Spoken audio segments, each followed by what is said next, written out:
Dr. Robert, who just was standing in front of us here. Welcome our development partners who are here, specific mention to Mr. Solomon Quino from the African Development Bank. Private sector participants who are here, the commercial banks. I see Stephen here from ABSA who's joining us as well. CEOs of DFIs, Temba is here from the Land Bank.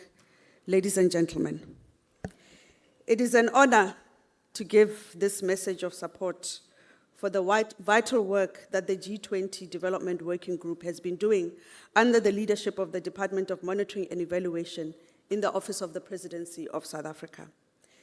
The DBSA and DPME has a long-standing partnership, and the support and elevation of the work under this working group has just been an extension of a shared vision, not only for development in South Africa, but in the region and the world as a whole.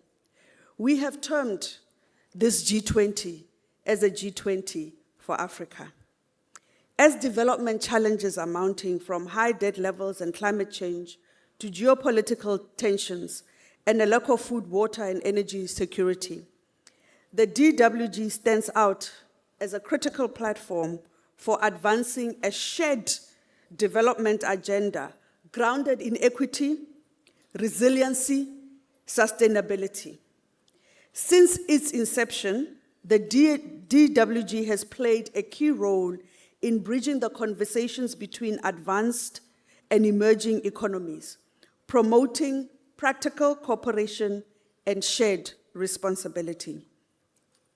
Over the previous 3 meetings, we have witnessed exceptional presentations and constructive dialogues on all 3 DWG priorities. As the DBSA, we have been strong advocates for the promotion of global public goods, particularly through investments that drive regional integration, climate resilience, and social impact across the African continent. We are mindful that progress on the SDGs has stalled in many parts of the world. The COVID-19 pandemic reversed hard-won gains in health, education, and poverty reduction, while climate shocks and geopolitical tensions continue to deepen fragility, especially across the global south. Equally important is financing for development. The DBSA strongly supports the DWG's emphasis on mobilizing more sustainable, inclusive, and transparent development finance. We recognize the critical role of strengthened regulatory frameworks, greater financial accountability, and stronger public-private partnerships in unlocking the scale of investment needed to meet our shared development ambitions. As a public development bank, we continue to innovate around blended finance solutions and de-risking tools to ensure that capital flows are directed towards transformation projects and deliver lasting value. On social protection, the pandemic underscores the urgency of building resilient, inclusive social systems that protect the most vulnerable. In our work, we have seen that infrastructure, particularly in water and sanitation, transport, energy, and digital infrastructure, plays a direct and indirect role in improving social outcomes. Infrastructure is not just about growth. It is about empowerment, it is about dignity and inclusion. We fully support the DWG's call to elevate social protection as a foundational pillar of sustainable development. While GPGs benefit all humanity, they are financed and they're delivered primarily at the national and regional levels. This creates a key implementation challenge. How do we translate global ambitions into locally executable, investable projects? there is a need to bridge the financing gap through blended finance and other innovative instruments drawn in PDBs and multilateral development banks, governments, private capital, and regional partners. Through strengthening coordination, we can ensure that we do not merely talk about change, but we deliver results on the ground. This brings me to what lies beyond South Africa's G20 presidency. The hard work and hours that have been put in by DPME and all partners, and the knowledge gained should not be lost. We must sustain this momentum and action the commitments made. We must support the Development Working Group in amplifying the voices of the Global South, in advocating for reform of the international financial architecture, and in unlocking and mobilizing capital, innovation, and cooperation needed to close the development financing gap. Dear Minister and DG Nkuna, endorsing the G20 Development Working Group is not simply a gesture of goodwill, it is a recognition of the pivotal role that it plays in shaping a fairer, more resilient world. The DBSA has a responsibility to bring the critical challenges facing development and infrastructure finance to the fore and to be part of the solution through collaboration. In this regard, the Development Working Group's work to align global action under the national theme of solidarity, equality, and sustainability is not only timely, it is essential. We look forward to continued collaboration and shared progress across all the 3 priority areas. Thank you.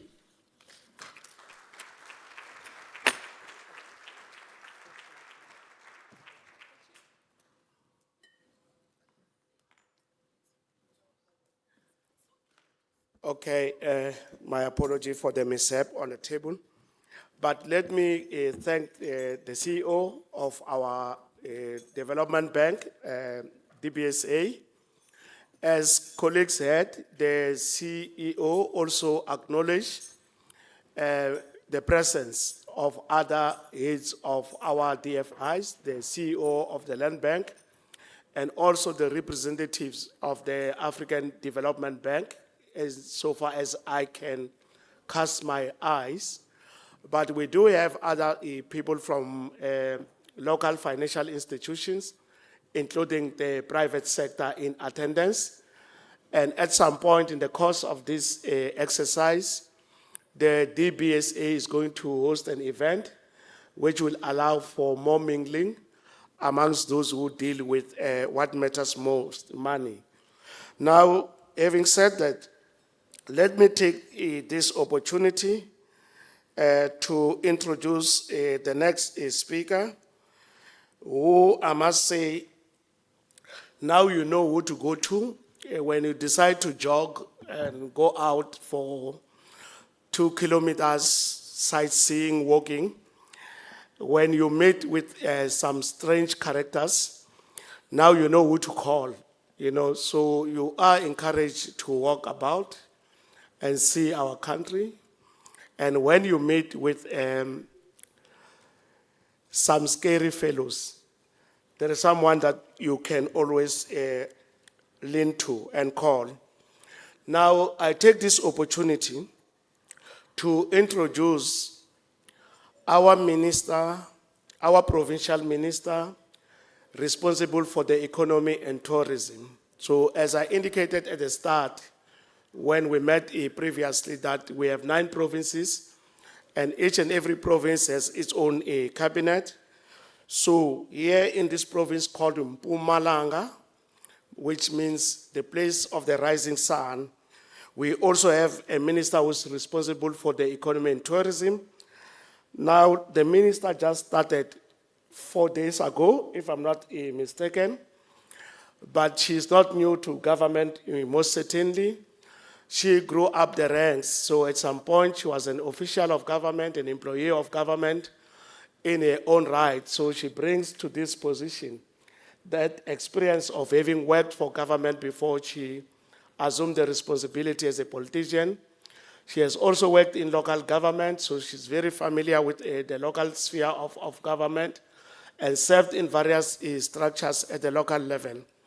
Above all, she grew up in the ranks of the African National Congress, having served its youth league and its women's league.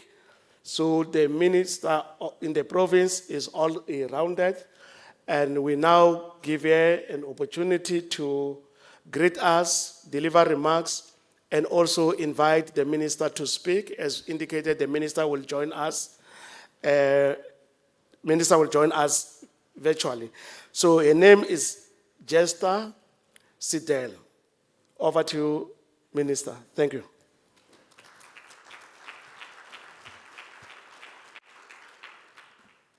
Thank you very much, DG Dr. Nkuna, for the opportunity.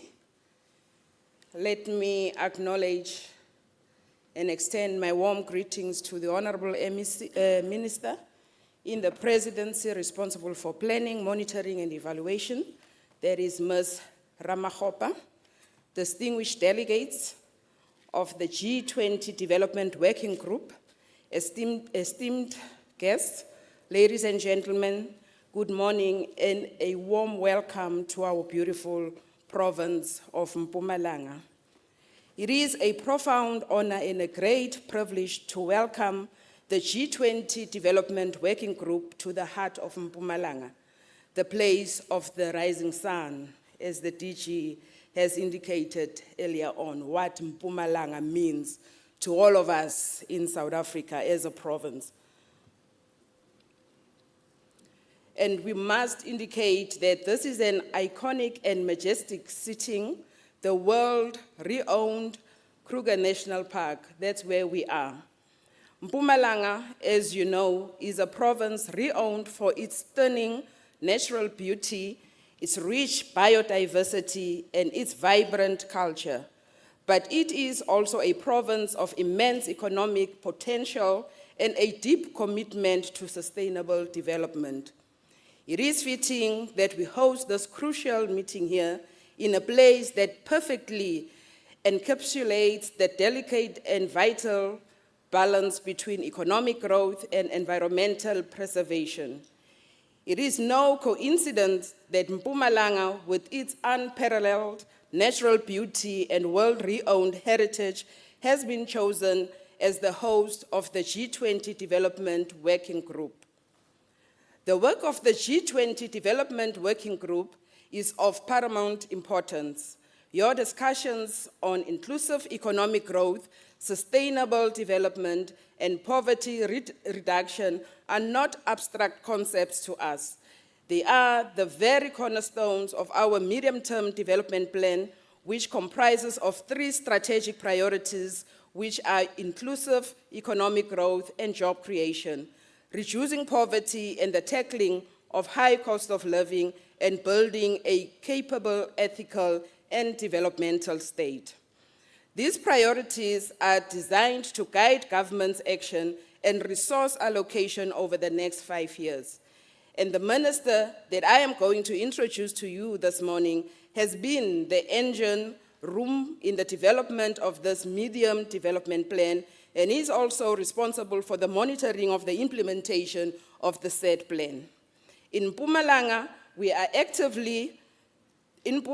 I must indicate, we are actively working to harness our tourism and agricultural sectors to create jobs, empower local communities, and build a more resilient and equitable economy. We see the principles of shared growth and development partnerships that you champion as the very blueprint for our future. Here in Kruger National Park, we are showcasing a living example on how conversation can be a powerful engine for development. The success of this park is a testament to sustainable tourism, and it demonstrates how we can protect our heritage while simultaneously creating livelihoods and fostering economic opportunities for those who call this area home. We trust that during your time here, you will not only engage in fruitful deliberations, but also take an opportunity to experience the warmth of our people and the particular majesty of our wildlife and landscapes. Program Director, we are particularly honored today to have with us a true champion of good governance and a driving force behind our nation's development agenda.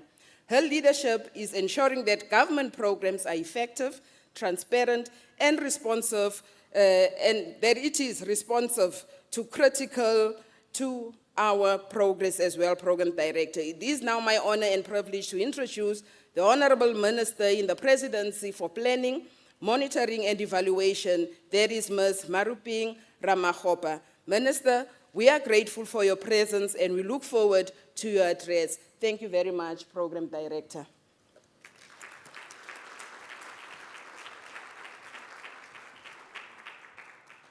Okay, thank you, Minister, for the province. I think that's the best way to make people understand what you do, and not a MEC, Minister of the province. So colleagues, please assist us with the minister's connection. Okay.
The private sector here at home.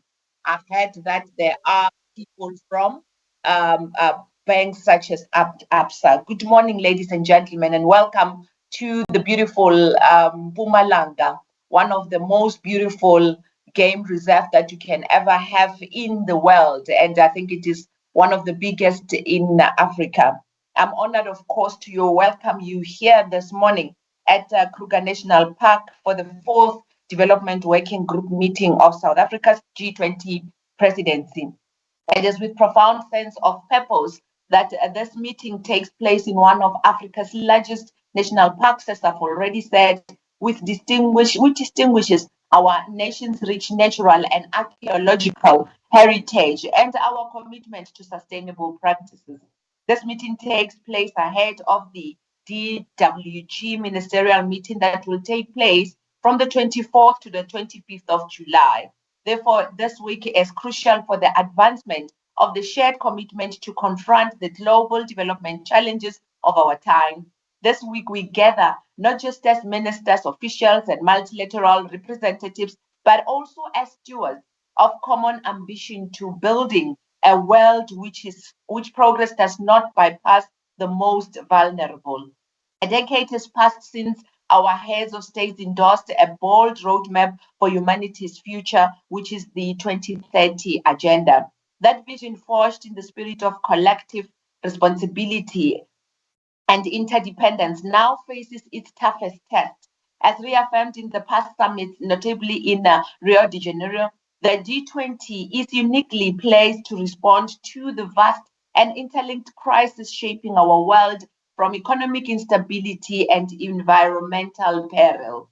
In that spirit, we echo the long-standing dedication of the Development Working Group, which since 2016 has championed a people-centered development model rooted in the justice, sustainability, and resilience. Distinguished delegates, our first imperative is to, first of all, to prioritize the foundation of inclusive well-being. This means establishing strong and permanent safety nets for all. Social protection must be seen not as charity, but as a cornerstone of development. through fostering economic vitality, societal unity, and gender parity.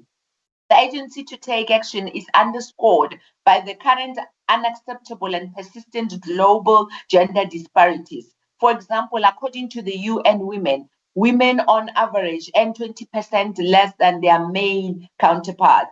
Globally, over 2.4 or 2.7 billion women are legally restricted from having the same choices of jobs as their male counterparts. And nearly 60% of women's employment globally is in the informal economy, while in low-income countries or income countries, it is more than 90%. This means that women are overrepresented in informal and vulnerable employment.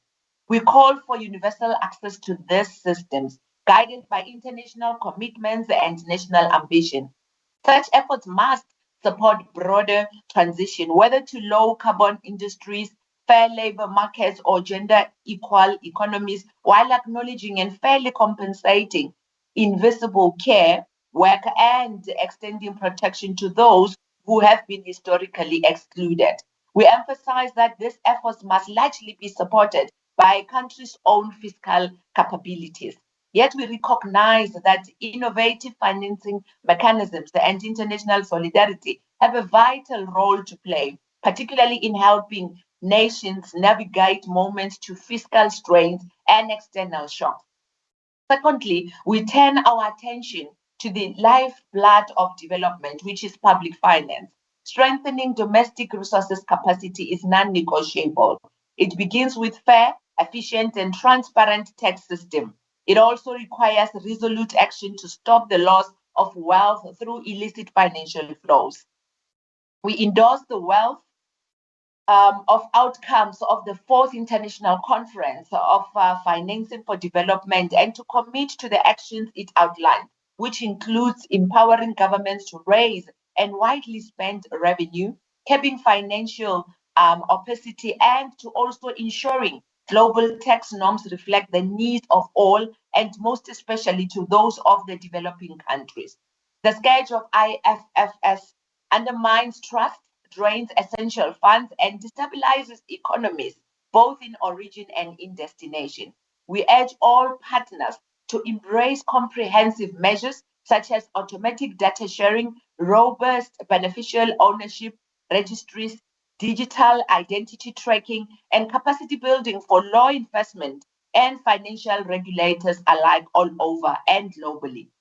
Only by shining light into this shadowy corners of the financial systems can we hope to finance sustainable futures and ensure that all nations and most especially developing countries have got the ability to mobilize domestic resources.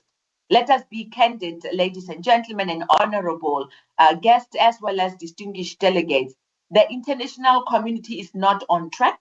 The most recent process review of the United Nations Sustainable Development Goals paints a sobering picture with only 17% of accessible or accessible SDG targets on track to be achieved by 2030. Targets lag behind and time is running out. Environmental degradation, economic shocks, debt distress, hunger, and conflict has also deepened. This resource gap now spends trillions annually. Bridging that divide demands action, creativity, but definitely unity that will definitely symbolizes a collective responsibility that goes together with collective benefit.